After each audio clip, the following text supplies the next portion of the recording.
So today I'm here with John Nista, who is the band director at Ramblewood Middle School and an Oliver Hobbs recipient, and most recently named to be inducted into the Hall of Fame this November of 2024. And it's my pleasure to be here with him. So we're going to start at the beginning and just tell everybody, why did you decide to become a band director? Maybe the circumstances that started your journey and the people who really had a major influence in your life. Okay, well, first of all, I'm honored and pleased to do this interview. I think a lot of my beginnings lead back to my parents. My parents were both Italian immigrants, and music was really important in my family.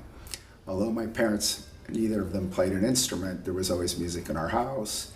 And when I started elementary school and beginning of junior high school, we had a opportunity to join the band. So I remember the instrument that I had to play was the trumpet, because at the time my dad would always play records at the time, and one of his favorite records was Herb Alpert and the Tijuana Brass. So I'd always hear Herb Alpert playing, and I had to play the trumpet. So I remember starting off in junior high school band, and I just thought the world of my band director at the time, Victor Giovanelli, and he was a trumpet player who played professionally in the area, and just had to learn a trumpet and began the trumpet, and about after a month the trumpet was not for me. I just could not get a good sound out of it. And I remember being really depressed because there were 5 of us playing and going home for family dinner that night and telling my family I'm quitting band because I don't like the trumpet. I can't play the trumpet. I remember my father just instilling in us at that time, you're never going to quit anything. So he called the band director, and he had one instrument left, and that was the clarinet. And that was my instrument. So I ended up playing clarinet through junior high school and through high school, and had great band directors at the time. And I know that clarinet was very, very important to me. And just remember going to the college when I finished high school, thinking about what I was going to do in my career. I never got good grades, and academics were not that important to me. I just was not the academic student, and thinking about what I wanted to do. And I just wanted to do music. And I took an audition at a little school by our house called Youngstown State in Ohio. It was about a 20-mile commute. And I became pretty good at it, and I was offered a scholarship and had a great college experience at Youngstown State. I would never change it for anything. Our band director was Robert Fleming, and he was so influential for me at that time. I just thought the world of him. I had great clarinet teachers, woodwind faculty. Joseph Lipinski was our clarinet teacher at the time. And I just was very, very fond of our high school, of our college setting there. And it was just the best time of my life. I thought I had such a great career, and those people were so influential in getting me started. Awesome. So did you begin teaching in Ohio? Where did you begin your career, and how did you end up where you are? Well, I was, when I graduated in 1981, and I graduated in March. So my parents had moved to Florida because my dad was on dialysis. He had kidney disease. He had a couple transplants up north. They both went bad, and he couldn't take the cold weather. So he moved to Florida. And once I graduated from college, that's what I did. I moved to Florida. And your first job here? My first job was at Sunrise Middle, and I'll never forget, I had a couple interviews over the summer, and they didn't pan out, and I didn't think I was going to get a teaching job, and it was teacher planning, and I got called next to the last day of teacher planning from the principal of Sunrise Middle, how would you like to be the band director at the best middle school in Florida at the time? And I said, yes, yes, absolutely. So the band director there never reported to school. So that's how I got the job. And then from there, is that Fort Lauderdale High School? That was Fort Lauderdale. I ended up teaching at Sunrise for a couple of years. My first year at Sunrise, I had something like 18 kids in the band. And I just knew that I had to put all my energy in teaching beginning band. And after that first year, we had a lot of success with numbers. Our numbers started to increase. And I taught at Sunrise for 2 years. And at the end of the second year, the gentleman at the high school, at Fort Lauderdale High School, we feeded the Fort Lauderdale High School. His name was Tom Adams. And he was a very prolific band director, had wonderful bands at Fort Lauderdale High. Called me one day and said, I'm not teaching band anymore. I want to teach the chorus. And I want you to be the band director. So met the principal, and they didn't have a full-time band because there were 2 music teachers there, so I taught in the mornings for Sunrise, and then I went to Fort Lauderdale High School in the afternoon for a couple of years. Awesome. And then after Fort Lauderdale? I taught at Fort Lauderdale for almost 10 years. And in 1992, I went to Coconut Creek High School for 4 years. I loved my time at Fort Lauderdale High School, but at the time, the middle school situation was not ideal, and the schedule was kind of difficult to have a full-time band classes, full-day band classes. So I moved to Coconut Creek High School, and I had 4 great years there until 1996. When Ramblewood opened. Well, Ramblewood opened, that's an interesting story. So I was sitting in my band room at Coconut Creek High School, and the gentleman was the middle school band director, was a young man named Jonathan Schwartz, who was such a great, great young director. And he was going to fill in for Cindy Berry because Cindy was going to get her master's degree at FSU. And Jonathan, out of the clear blue, I think I only have a couple conversations, he says, hey, I just want you to know, my principal's going to be calling you today. I want you to be the band director at Ramblewood. And I want you to, if you're interested in it. Well, at the time, my wife was pregnant, and I'm thinking to myself, this is going to be a great situation, probably go to middle school to free up my evenings, because you know, all the high school guys, every night is filled with rehearsals, and my principal at the time was really insisting that I be there for all the rehearsals, including color guard. So it was like every night I was at the high school. So I took the interview at Ramblewood, and I was offered the position. And I've been there for 28 years. Yeah, 28 great, great years. They have been great years. Yes. So as a young director, any challenges that stand out to you? Yes. So the biggest challenge I had as a young director was trying to, I feel like I always had a good ability to relate with the kids. But as a young director, I also had to learn how to fit in with the parents. And then the school responsibility, the administration. And that was tough for me at the very beginning, you know. And I'm a people's person, so it took me a while. I was successful, and I'm not a confrontational person, at least I don't think so.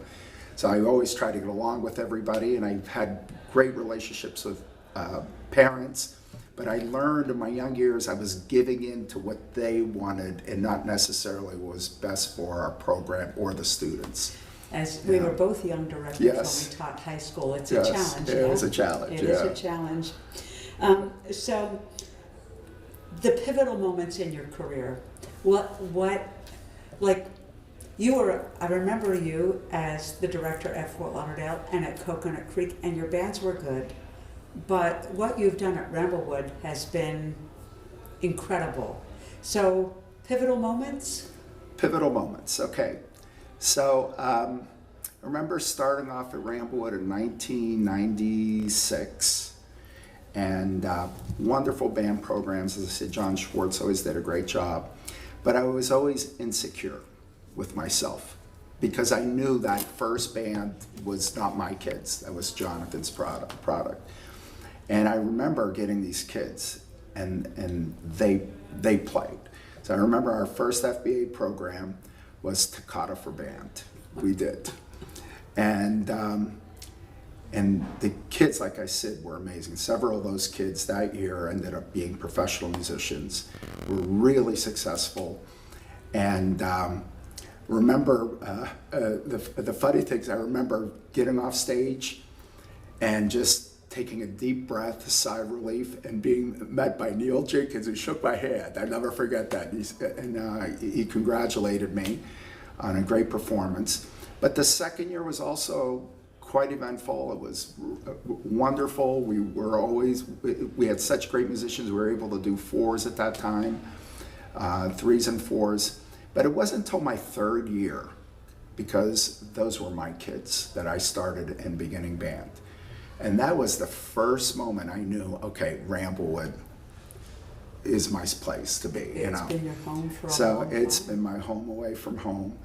And that was really, really wonderful. And then just, through the years, moments that mattered, getting the Oliver Hobbs Award, of course, being voted for and picked for Brevard County's Arts Teacher of the Year. Those were the highlights, I think, of my career. That's awesome. Sometimes I think your band room was your home and your home was your home away from home, but that's okay. Yes. John, you've had countless number of interns that have come through your doors that have been able to really learn from you. But any words of wisdom for the young guys out there or the kids in college now or future directors, things that you would tell them if they were coming through your doors to intern? I think part of the success that I've had at Ramblewood is being consistent. Like, I have a school routine, and I know how to do that routine at Ramblewood, what works. And I think when you're consistent in your pattern and the kids understand your expectations, I think you set yourself up for success. So I know how to do Ramblewood one way, and that's to get there before school. Every morning we rehearse somebody. I'm fortunate enough to have 2 jazz bands there. We have a little training jazz band. So they both rehearse 2 days a week.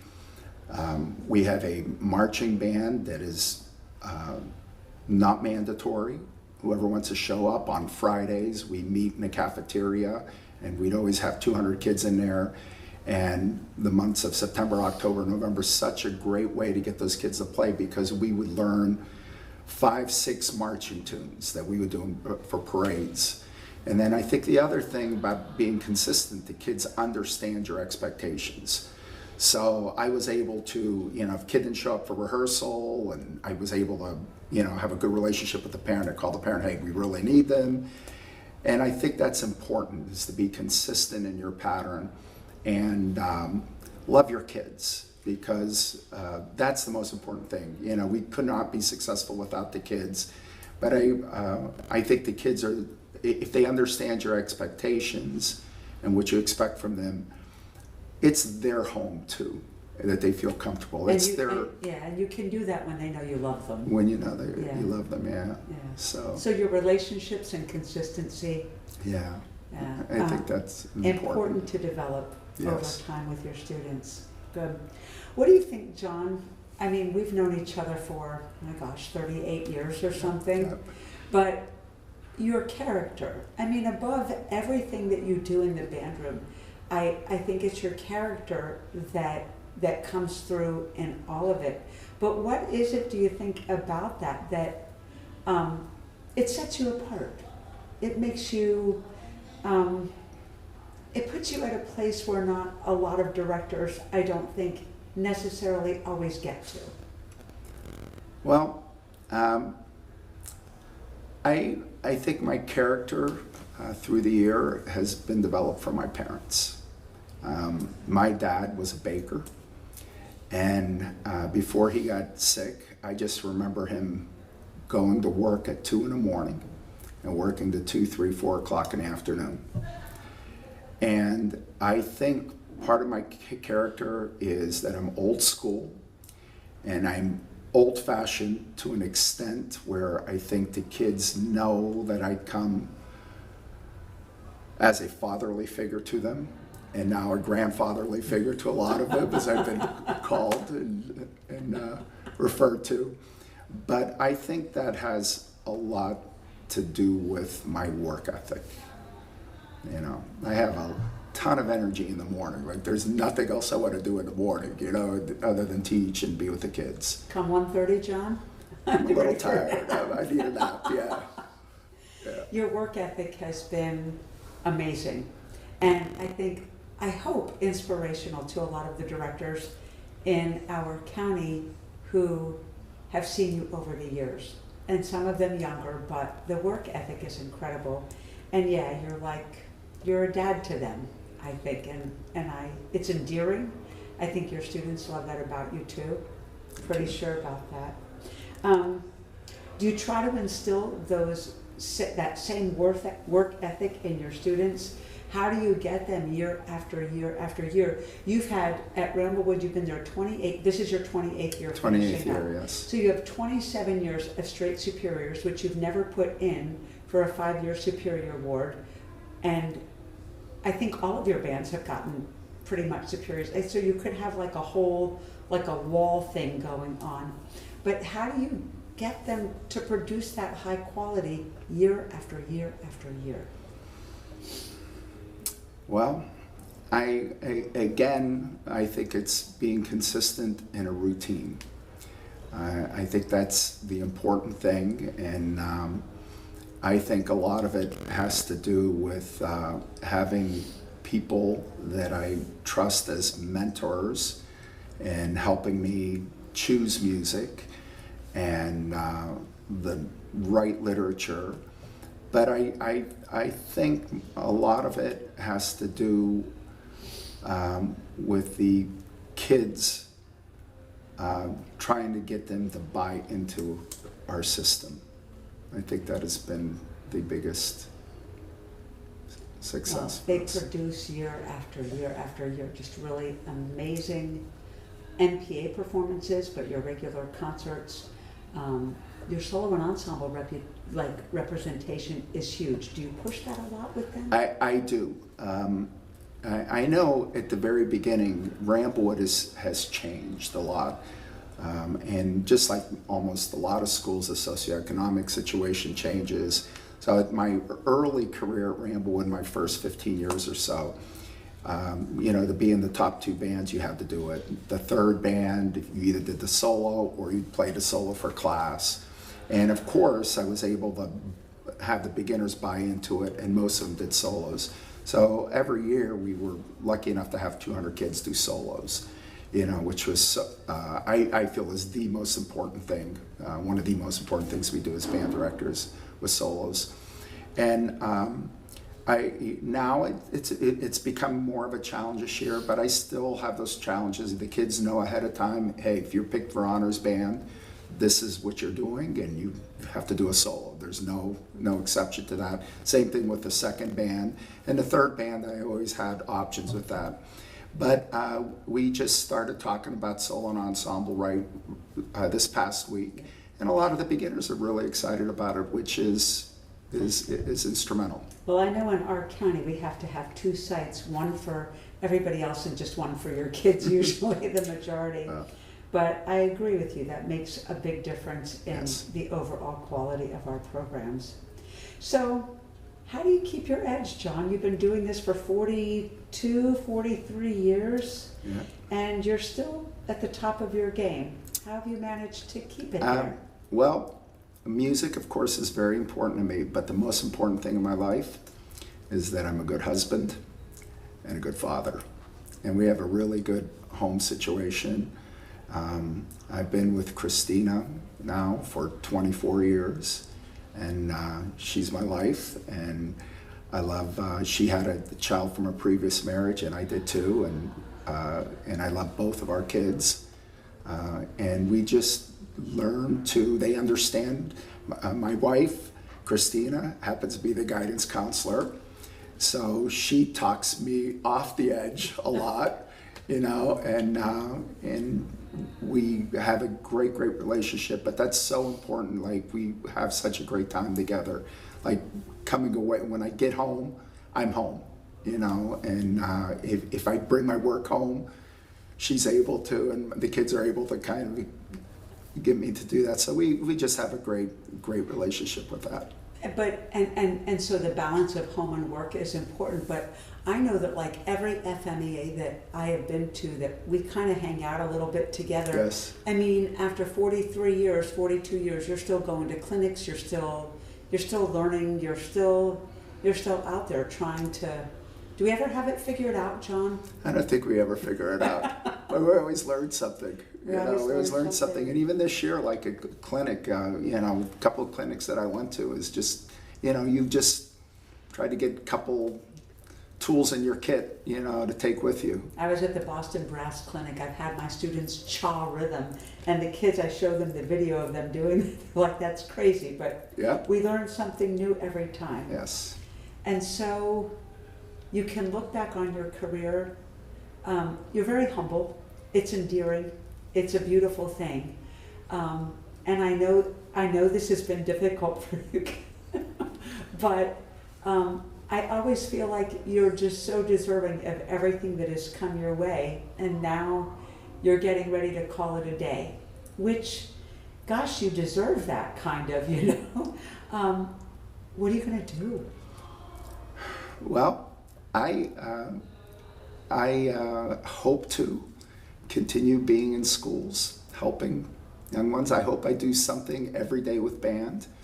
You and I talked over clinic, and hopefully Neil will take me back at his band, or when I retire on Monday nights to play. And I'd like to just continue teaching, but not at the level it is right now. Not the daily grind. Not the grind, yeah, not the grind. So you can nap at 1:30 if you want to. Yes, yes. But I hope to. I love being with groups of kids. You know, I'm not the private lesson, although I enjoy that. I told my kids already, you know, just call me next year if you need help with your auditions, everything. We'll meet up somewhere, and I want to be able to do that. But I also want to be able to get in the band rooms and continue to help in any way that I can. I hope some of our younger directors will call you out, and it's kind of funny, like, I've been asked so many times already. I said, you just got to call me. So I'm glad to hear that. You have students that are out doing everything musical in the world, which is a testament to your teaching. I always feel like it always begins with the middle school directors. But you have one short story, one thing that would demonstrate, like, your satisfaction with the job that you've done over the past 40 plus years. I have a couple of stories. So obviously, I want to say that being at Ramblewood has been really wonderful for me. But knowing my first 15 years there that the kids were leaving Ramblewood to go to Neil has been incredibly great. And I know Neil has always been a musical inspiration for me. Like, I always looked up to him, and I used to love hearing his bands and everything.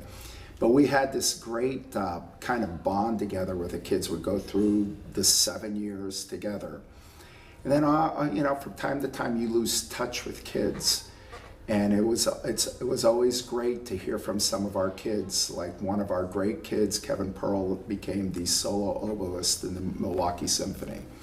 Another one of our students, Kevin Gibo, was the solo trumpet in the President's Own Marine Band.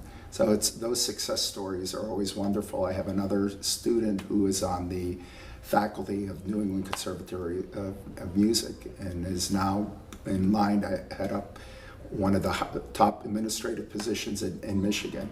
So those have always been great stories with kids. That's awesome. The great thing is when you don't hear from them and then you hear of their successes. Yeah. That's a great thing. Kind of makes you feel good inside. It really does.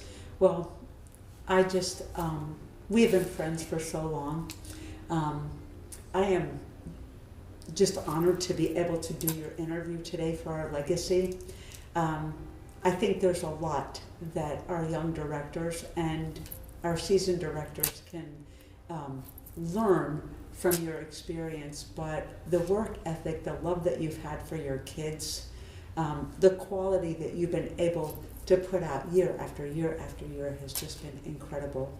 It's my honor to know you, to call you my friend, and I can't wait to see you inducted into our Hall of Fame.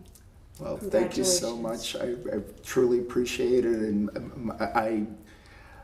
I got to tell you, one of the great things is having such a great friendship for me too with you for all these years. So Thank you. Truly appreciate it. Thank you, and thank you for your interview today. Thank you.